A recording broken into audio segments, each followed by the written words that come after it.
Hello and welcome back to By the Mash Tun, where we're going to brew some beers, drink some beers, and then have a little chat about some beers. I am Mike Harrison Wood. I'm Carl Noble. Hello, Cal Noble. Hi, how you doing, Mike Harrison Wood? I'm good. I've not been up to too much this week. Than been keeping it pretty low key. Yeah, went to the pub. That was nice. Yeah, well, I mean, it helps that we both work in a pub. Yeah. So did you go to the pub other than just for work? A little, and then I did some work. All right, good. Did you try anything nice? Yeah, there's been some delicious beers. Yeah. Some delicious ones. But we'll get into that at some point. We will get into that, but, we're quite fortunate to try some very nice beers quite regularly. Yes. At the place that we work at. Yes. What are we brewing today? Well, I'm taking a crack at a New England Pale Ale. Because I've never tried to do one. No? No, me neither, actually. But I'm basically doing a test run because I go to a music festival every year, and I always brew a load of beer to take down with me and serve from a hand pull, just so that I don't have to spend so much money on beer. It does work out really cheap. Yeah. And I always like to do a bit of a practice run. So this year I'm going to try a New England Pale Ale, and just because I think it'll work well because I've got no chiller down there. So it needs to be kind of good at tent temperature, which is around about 16 degrees. So it gets cool overnight. So first thing in the morning, you're getting 10-degree beer. First thing in the morning. Well, it's festival time, isn't it? Yeah, true. But then later on in the day, it's getting up to 15, 16 degrees. So it's something has to be pretty robust. And I think this style will work reasonably well. Yeah. Just because it's fruity, it's murky, it's... let's get into exactly what we mean by New England IPA. Yeah, let's do it. Okay, so my interpretation of New England Pale Ale is something that looks real dank. It is just cloudy as hell. Yes, light in colour, but super just murky. Haze, murk. And real fruit flavours, not too much bitterness. No. You don't want that that IPA style bitterness right at the start. No. We talked a lot last week about how the sort of West Coast IPAs were noted by their incredible bitterness as well as a fruity hop flavour, whereas this New England IPA, the sort of East Coast style, is nothing like that. No, not at all. Well, other than the intense fruity hop aromas. Well, that's it. It's supposed to be real full on juicy fruit flavors, normally tropical style fruits. Yes. And just real big on the nose and real big on the mouth. The mouthfeel is very important in the New England style. You want it basically to feel like a cup of orange juice. Yeah, essentially. And, maybe even look like a cup of orange juice with bits, but hopefully without too many bits. Lovely. Yeah, I'm really looking forward to it. I've never tried it before. Yeah. Also, something else I haven't done is we have just mashed in, but I haven't set my timer on the go. Oh, no! So I'm just looking at my clock now, and I reckon I've got it. Okay. Okay, so we're about 5 minutes in. Yeah. I reckon. Because, going slightly over on the mash isn't that much of an issue. No. If you run 10, 15 minutes over on your mash, well. Yeah. I've done overnight mashes. My Mash Tun is thermally sound enough to not really lose that much. Thermally sound. It's thermally sound, man. Oh, it's kind of like my fridge. My fridge is thermally sound. Yeah? Yeah. Mine isn't. Oh, God. It's because you drilled holes in it. I drilled holes in mine. I just sealed them up. Yeah. No, mine is... Because obviously when it's chilling, it's fine. Because it's sucking the gaps inwards. Yes. But whenever it's heating, when blowing them outwards. Because mine's in the garage, and over winter, it means that the ambient temperature is actually a lot lower than what you want the fermentation to be, and so it's actually blowing air out. So you're losing heat that way, and then losing a lot of that heat, and which then sucks it back in, and then Whereas mine's in my kitchen, so it stays pretty much the same all year round. Lucky you. I know. Thanks. So. That's, well, there you go. We've talked about how long we're going to be mashing for. Yes. It's going to be about an hour. Yeah. But there's a couple of things that I am doing slightly differently. Ooh, what are you doing differently this time? Well, I'm trying for the first time, first wort hopping. Mm-hmm. Tell me about that. I don't know if you've come across it before. So, normally when you're brewing a beer, you would have early edition hops for bittering. So you'd put them in right at the start of the boil, and the idea is that it's just the alpha acids that come out. Yeah. It's just that real bitterness of the hops. Yeah. You're not really looking for any of the sort of like fruit complexities or anything else. No, just one-dimensional flavour. Yeah. That's it. And obviously because New England style, you don't want to emphasise that bitterness, so you don't want to have that there. You don't want it there at all. No, not really. The first wort hopping is a way of imparting a more rounded hop flavour right from the beginning. So what you do when you transfer from the mash tun into the boil kettle, that's where you add in your first load of hops. So before the boil even starts. So it's still at mashing temperature. It's still at mashing temperature. So it hasn't got up to the like the 100 degrees that you need for the boiling. No. And what that does is it allows the oils to leak out of the hops before the alpha acids come out, and then they also have time, because they're steeping. The idea is that they have time to oxidize into more soluble oils, because the hop oils that give it the aroma and the flavor that you would have for steep and dry hopping are insoluble, so they don't go into the solution. Okay. But allowing them to steep for a little bit longer at that, that sort of temperature allows them to oxidize and become more soluble. At least that's the information that I've read. Yes. That information very well may be incorrect, but we're going to give it a go. Yeah. And I've never tried it before, so... There's a lot of these little brewing nuances that I've found that the science behind it is sound. It makes perfect sense scientifically. Yeah. But what a lot of people are finding out is that with a lot of these issues, it doesn't make a difference to the flavour on the human scale. So chemically, you look at the beer under a microscope and it is different. It's two different beers doing it one way or the other.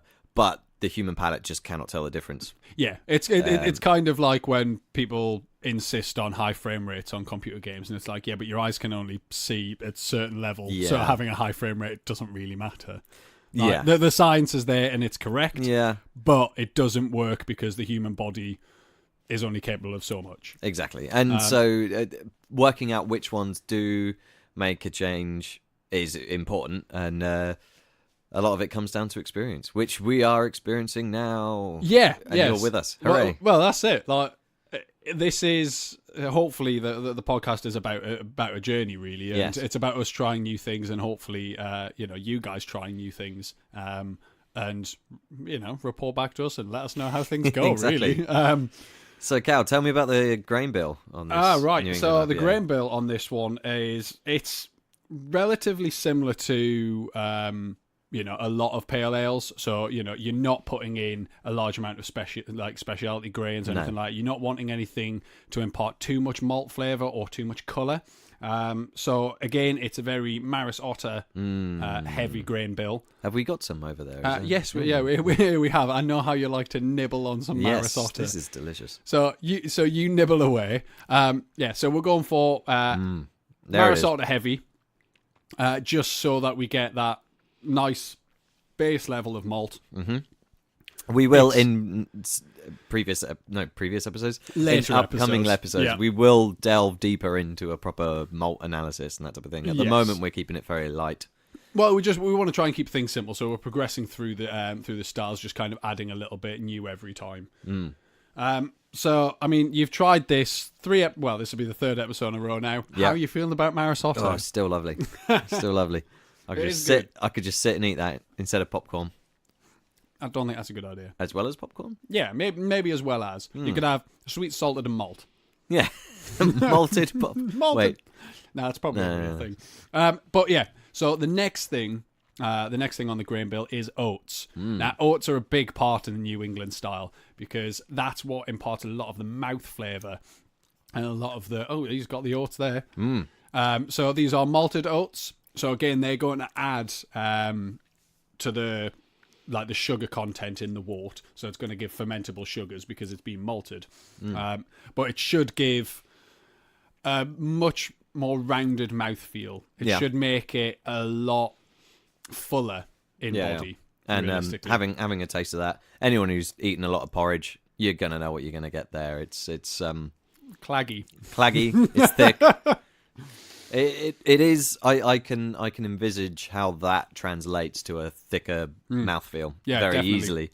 Like it's already coated my mouth. It's already just in places that the Marisotto was shying away from. Yes. So even though taste-wise they're fairly similar. This is malted oats. This isn't flaked oats. Okay. So it's basically the grain has been crushed but not flattened, so it's not going to look like porridge.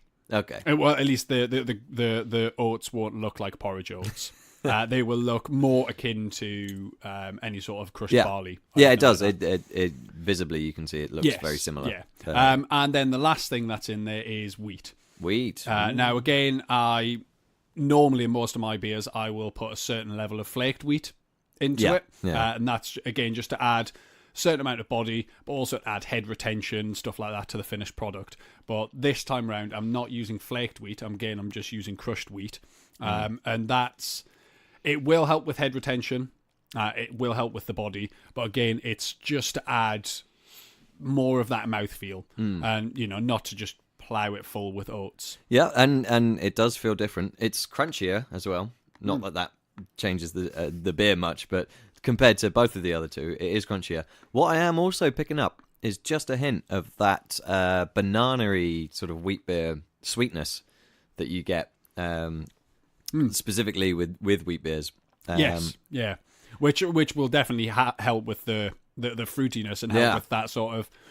I mean, we keep using the word. Well, I keep using the word dank, but it's not like dank. It's not like dank not in as hop in terms. Yeah, it's not. It's not dank as in like a sweaty t-shirt. No, it's dank as in like a filthy puddle. Yeah. Oh god, I hope it doesn't taste like a filthy puddle when it's done. Yeah, so that is pretty much our grain bill. So it is Marisotto, oats, and wheat. Yeah, it's going to be sweet. It's going to be lovely. It's going to be real full. And then after that, like my screen is just full of hops. I've had a little peek. You have to scroll down pretty far to get to the bottom of the list. Hopson is what this is going to be. Yeah. So like the plan is to just get some first water hops in there. There is no early addition hops, so there's no 60-minute boil hop going in. And then everything after that is flame out, so steep hops. Yeah. So that's once the boil is finished, I'm going to turn the power off. The kettle elements won't be getting anything in. I'm going to drop the temperature down to 80 degrees. Yeah. And then I'm going to bang in loads of hops. At 80 degrees. At 80 degrees. And I'm going to let that sit. Okay. For about 20 minutes. 20 minutes, with the hops in. Then the hops will be removed. I'll chill it down, bang it into the fermenter, add the yeast. I'll get onto the yeast in a moment. And then during primary fermentation, so about 2 days into primary fermentation, we will add another load of dry hops. Yeah. So that is the first lot of the dry hopping, but during primary fermentation. Yeah, which does some really weird things to the chemistry. Yeah. It's fascinating. Normally, with dry hopping, you add them in post-fermentation. So the beer is finished. The beer is done. It's done its thing. And then you add extra hops to give more hop flavour. Yeah. But adding them in during fermentation, the yeast actually changes a lot of the particles in the hops themselves, and you end up with a much murkier, hazier beer, which, since it's a New England IPA, is more than what going for. Yes, desirable. But also, it tends to shift a lot of the flavor particles in it. A lot of the fruit flavors get sort of nudged over one bit to the left. Okay. It does end up with it being, in theory, much more fruity and rounded, and less of that sort of floral and piney notes. Apparently, I've never done sort of high Krausen dry hopping. No, of that. So it is we've got first first water hopping going on. We've got primary fermentation hopping going on, which again I've never really done before. I normally wait till fermentation is finished before I even think about dry hopping. Yeah, same. And that will be happening as well. So there will be a second load of dry hops going in after primary fermentation. So it's just like so you get boom, loads of hops, all the flavors of everything. Yeah. So like not only are we getting large quantities of different hops in there, it's going to be large quantities of the same hop going in several times. Yeah. Now, the reason I've gone for such an array of different hops, I think there's probably 5 different hops going into this. I know, right? Tell me about it. But that's mainly because I didn't want to just buy like a boatload of 2 hops and then just do it all with 2 hops. Yeah, I can understand so, that. to split it up, to get the high quantity of dry hopping, I wanted 5 different hops so I didn't have to add in so much of just one. That was my thinking behind it. And plus that will result in a very balanced, well, maybe not balanced, but more balanced hop flavour than if you just use 2. If you just use 2, it would still have a depth of flavour to it, but it would be a bit spikier in certain areas. Yeah. Like certain hops do have a lot more of one sort of flavour protein than others. And there are some hops that are very well balanced in and of themselves, and they're amazing for single hopping. But having 5 different hops is gonna blur those lines out a lot more definitely. And make it more rounded and less identifiably one thing or another, but just lovely and juicy and round. Yeah. So I can give you a quick rundown of the hops that I've got in there. Go for it, quick. Okay, so we've got Alicana, Motueka, Amarillo, Mosaic, Citra, and yeah, that's it. Okay, that was 5. Okay, yeah. I stopped counting. It was everything I got. I was just scrolling down my list to make sure I hadn't snuck another one in. Okay, but they're from all around the globe as well. They're from all over. But I picked, particularly fruity, aiming for that area. So hopefully they should work out reasonably well. I've also went for Vermont ale yeast. Okay. So that gives fruity esters. Yeah. Again, it's a full body yeast. Yeah. It accentuates those fruit flavors. Yeah. And presumably fermenting that at really high to emphasize those flavors even further. Yeah. So that should be really good. And one thing we are doing on top of what we've done before, other than first water hopping, but we're doing a water treatment. Oh yeah, which I don't have much experience in. No, so the idea behind that is with the water that we've got here in Reading, the sulfates and the chlorides are real low, and you want reasonably high sulfates and chloride levels for IPAs and things like that. So I do believe it's a high chloride level helps accentuate malt character, and a high sulfate helps accentuate the hop character, the fruitiness from the hops. So I've went for a slightly higher sulfate than I have chloride to help accentuate the fruity side of the hops. Because I think in Reading it's like 22 parts per million for both chloride and sulfates within our water, natural tap water. And realistically, you're wanting within like 100 to 300 parts per million of chlorides and sulfates. So we're real low. So it takes a certain level of water chemistry to help kind of get up to those numbers. And again, it might not necessarily be totally noticeable, but we will find out. Yeah. The water here is very hard as well. Yes. Does that change things for your brew? I've had my water tested, and I've been given, add this to your beer or add this to the liquor, the water for that you're going to be brewing with. If you want to brew this style of beer, add this to it, to the grain. If you want to brew this style of beer, which helps really break it down. So it means that I don't have to do any of the complicated chemistry myself. I just follow the water report that I've got and tweak it a little bit. Okay. So yeah, I mean that does affect it, and it is. Our water is perfect for certain styles, but it's not good for other styles. Dark beers it tends to do quite well with. Yes, well, like anything sort of like Old English, London-based, because... Yeah, London porters. Yeah, because that was the water that they were brewing with anyway. So, yeah. Well, I mean, maybe not this tap water, but, Close enough. Yeah. So, I mean, that is, I'd like to say, a brief rundown of what the style is and our brewing. But, yeah. So, dank and juicy. Yeah. We've ran on a little bit with this, actually. Yeah. But, I think it's been more informative because it's very different and there's much more in this brew than we've had before. And the style, because it's new to us, is slightly more interesting. At least for me, anyway. Yeah. Anyway. So, yeah. Beer ye, it's time for the beer news, or something like that. Yeah. We'll keep it brief this week because we rambled on. What beer news you got for me? Well, so last week, those of you that have been paying attention, I haven't really, but there was the Camera AGM where there were a few controversial topics. One of which was, as we mentioned last episode about the small brewery beer duty, Camera voted officially not to support that, which is good. Yep. But they also had a bit of an issue with whether or not to change their remit into accepting beers other than cask conditioned. Oh, God, how did that go? Yeah, interesting. So there's a lot of ins and outs, and basically they needed 75% of their Camera membership to vote in the AGM. No, they needed 75% of the people who voted in the AGM to vote for that motion. And it was, I believe it was 72.6 or 72.8, something like that. So quite a lot of people were really keen on accepting kegged beer. Not necessarily specifically keg, but just expanding it outside of just cask. Yeah.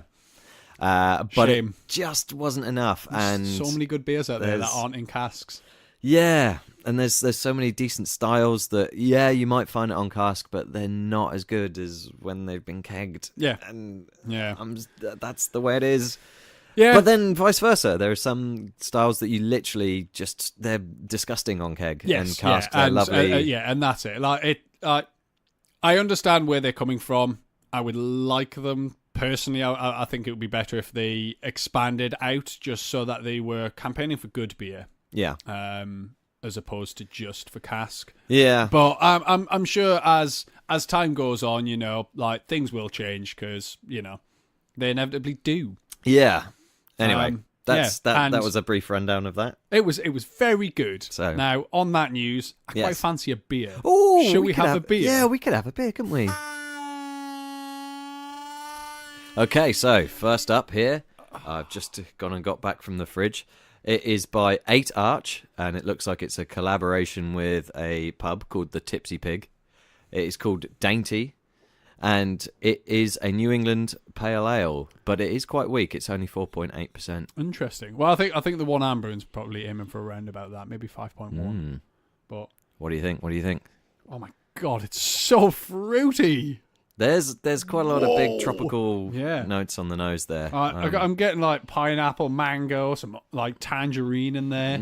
Like that's amazing. Yeah. Wow, I'm going in. You're going in for a little sip. All right. Whilst he's doing that, I will say on the back of the bottle, they haven't gone into the specific grain bill, but they have mentioned barley, wheat, and oats, so they got that bit covered. What do you think? That is juicy. Yeah. That is real juicy. It's got there's some definite like bitterness at the end. Interesting. Yeah. There's a flavour there that I'm finding it hard to pin down though. They've definitely used a hop there, which has given it not a flavour I was expecting though. It's got that almost sort of fizzy sweet flavour, but without the fizz. It's very sort of sugary, sweet, fruity. But that bitterness is really like the bitterness is at the end. I mean that's it's come from the dry hopping.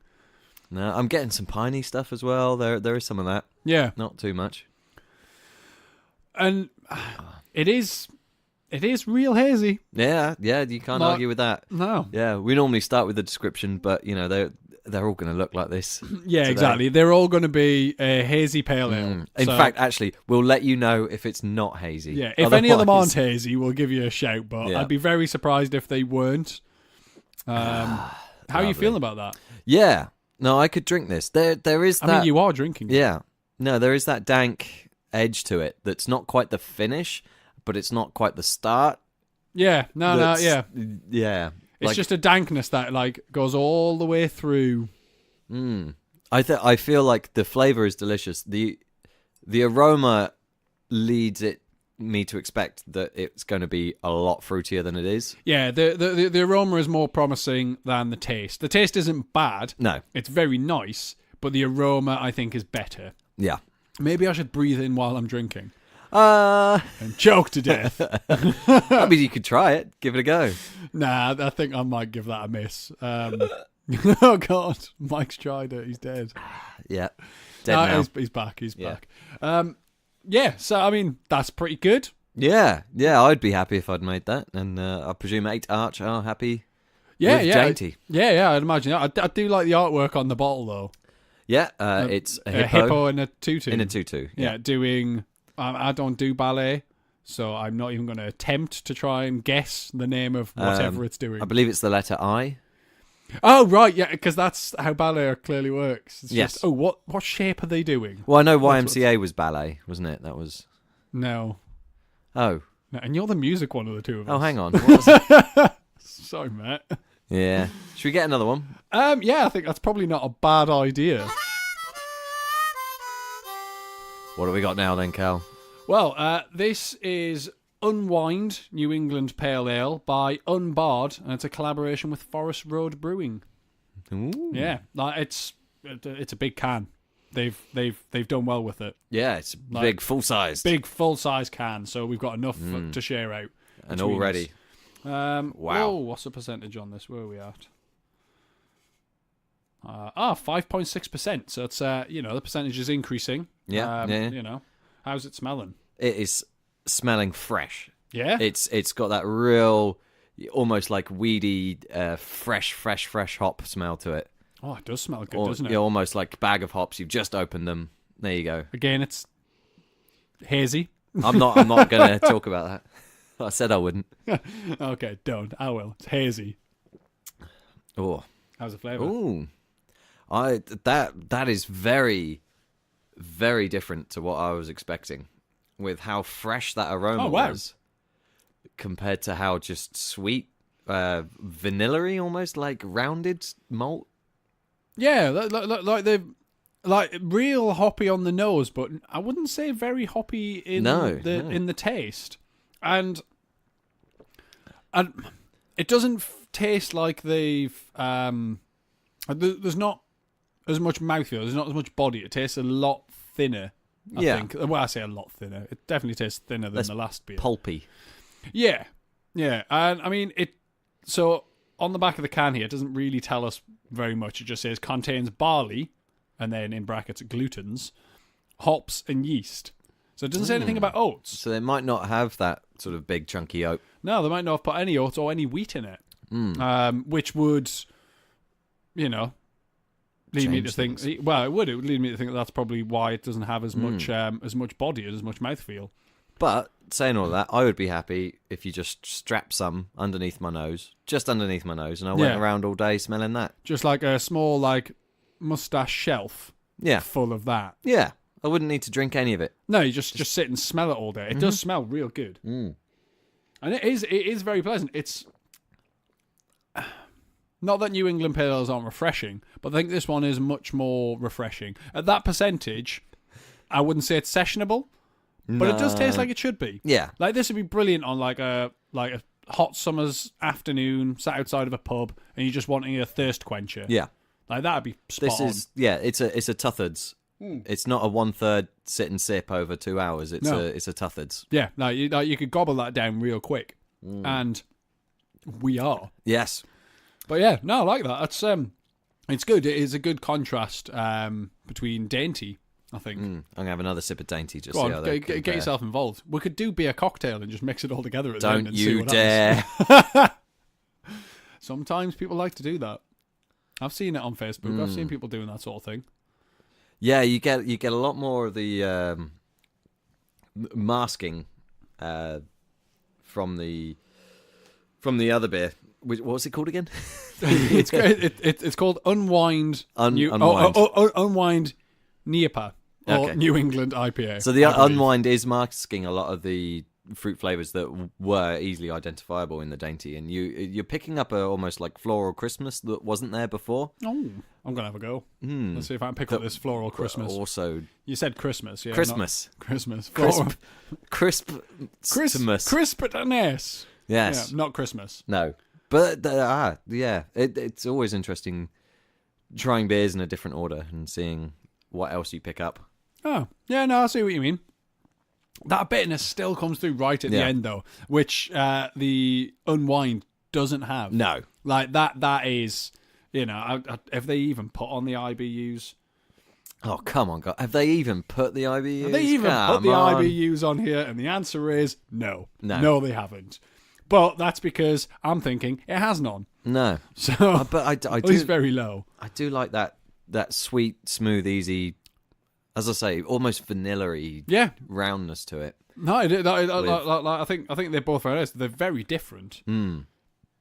Like, considering they're both the same style of beer. Is it time for a third one?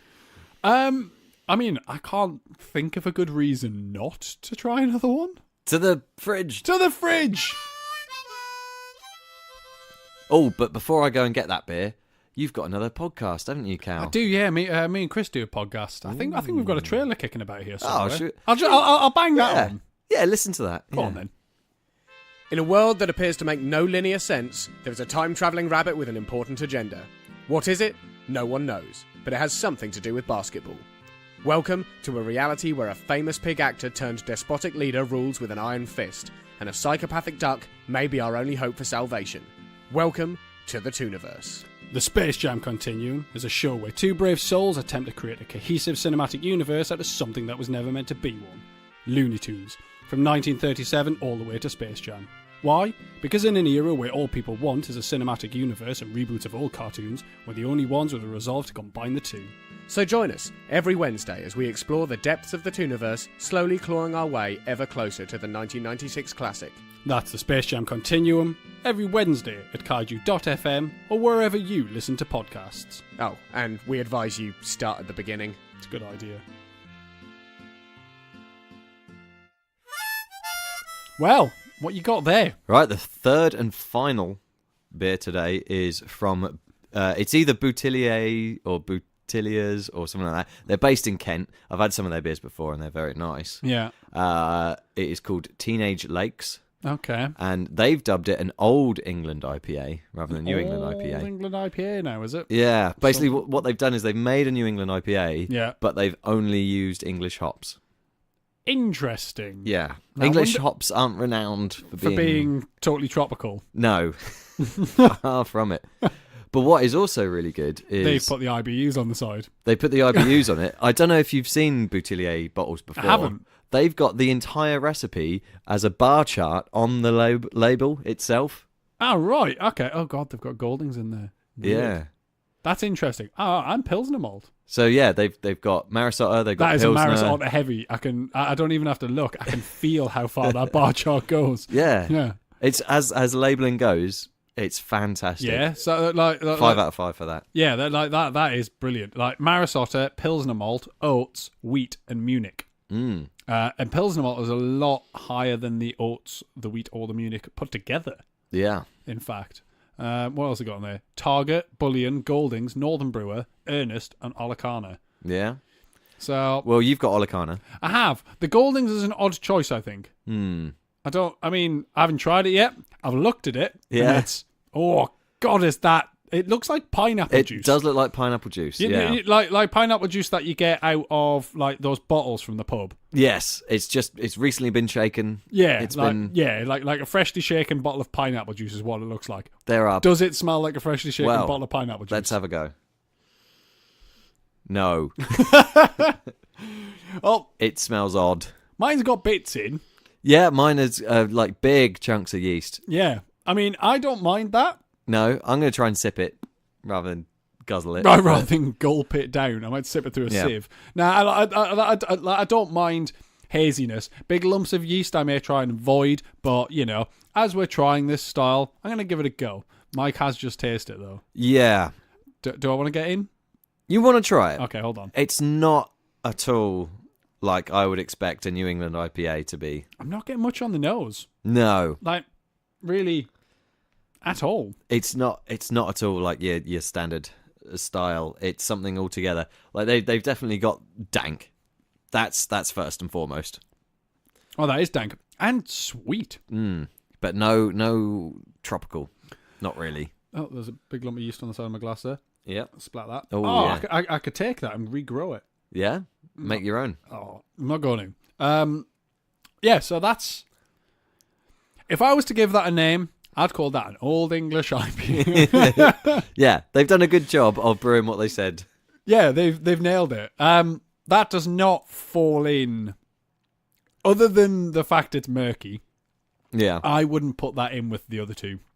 Like, if I was judging and, like, someone went, okay, so here's a load of different beers, put them in the style that you think they are, this would not go into that category. It would not go in the same category as those two. No. Those two would go together. This is an outlier, definitely. It's got enough malt behind it and also a little bit more bitterness to, I think, be considered a bit more like a classical IPA. Yeah. With that sort of West Coast style, almost, if it wasn't so absolutely filthy hazy. Yeah. It's different. It's yeah. I mean, I like it, but I don't like it in the same way that I like New England IPAs, because it's just not.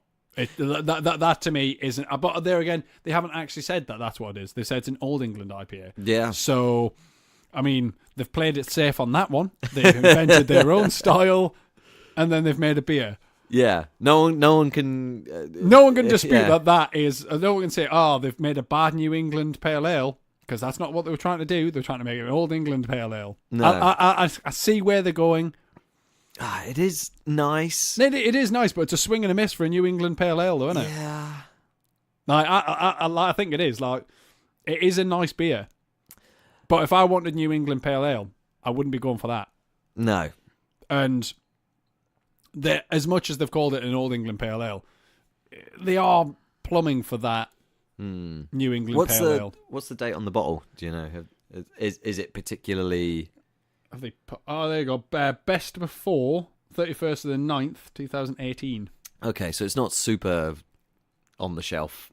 No. I mean, old. The thing is, like, obviously, with this style, you're wanting, you wanted it real fresh because you just want that hops. Yeah. What is interesting on the back here, it's a New England style IPA brewed with 100% UK hops, mega murky body with super smooth, punchy red berry flavors throughout. So they've went for red berry, sort of like a more traditional English fruit. Because you sometimes get sort of blackberries and blackberries, raspberries, strawberries, that sort of area, rather than going for the full tropical like mango, pineapple, all that sort of thing. So they haven't went for the sort of sweet and citrusy end of things. They've went for the more earthy berry sort of flavors, which is, I mean, with that in mind, how is it? With that in mind, like without the fact that they're going for tropical, it's still not bursting with flavour. It's still not one that you sip and go, "Wow, that's surprised me." The mouthfeel's there though. Yeah, yeah. It's in your mouth. You are aware it's there. Doesn't hide the booziness too well. It doesn't hide the booziness too well, and like again the hop flavors that I'd expect from a New England Pale Ale aren't really coming through. The aroma isn't really there. Right, it's a nice beer, but I don't think it falls well within this category personally. No, 5 out of 5 for the label, and 5 out of 5 for being the most hazy of the three. Yeah, I mean, it is a nice beer. I would drink that, and I will and am. I in past, that order. Past tense, future tense, and now tense? I don't Present? know. That'll do, present tense. Yeah. There we go. Good thing I've got somebody here who understands English language. Yeah. So, I mean, well, we've we've drank a lot of beers. Yeah. We've talked about a lot of different beers. There is only one more beer left to try. Just one more beer. And that's the Wort. How's it tasting? Ooh, very nice.